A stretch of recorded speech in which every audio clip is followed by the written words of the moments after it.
બોટાદ જિલ્લાના ખાંભડા ગામ ખાતે તસ્કરો દ્વારા મંદિરને નિશાન બનાવવામાં આવ્યું છે.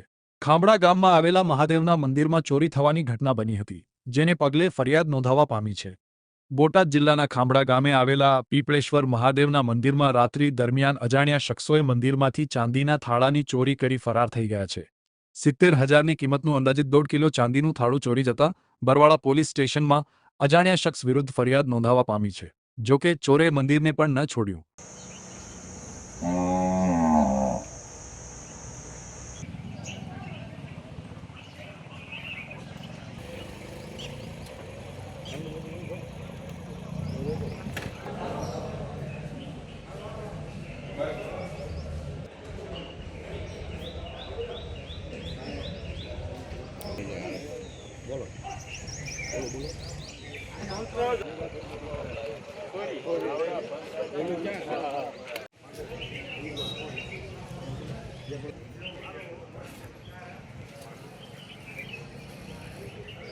મારું નામ વસંતભાઈ જયંતિલાલ રાવળ.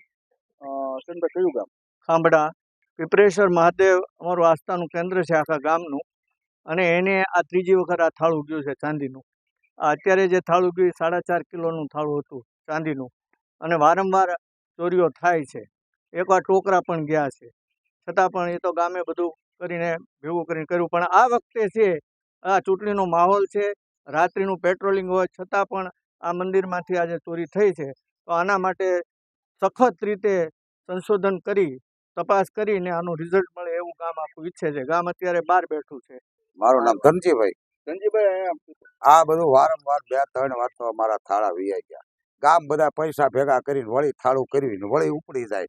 કેમેરા હોવા છતાં આવું ઘણી વાર 2-3 વાર ટોકરા વહી ગયા. અને આમાં ગામ આખું ભેગું અમે ભૂખ્યા તરસ્યા બેહવાનું છે હવે. અને આ તંત્ર હવે ગમે ત્યાંથી અમારું થાળું લાવડાવી દો. અમે બીજી કાંઈ માંગણી કરતા નથી. આખા ગામના રોષમાં બેઠા છે, ભૂખ્યા ઊભા છે, બધા સવારના બેઠા છે. આ દાદાએ આ ગામ રચાવેલું છે અમારું ખાંભડા. શું તંત્ર પાસે શું અપેક્ષા? અપેક્ષા અમારે આ થાળું આવી જાય.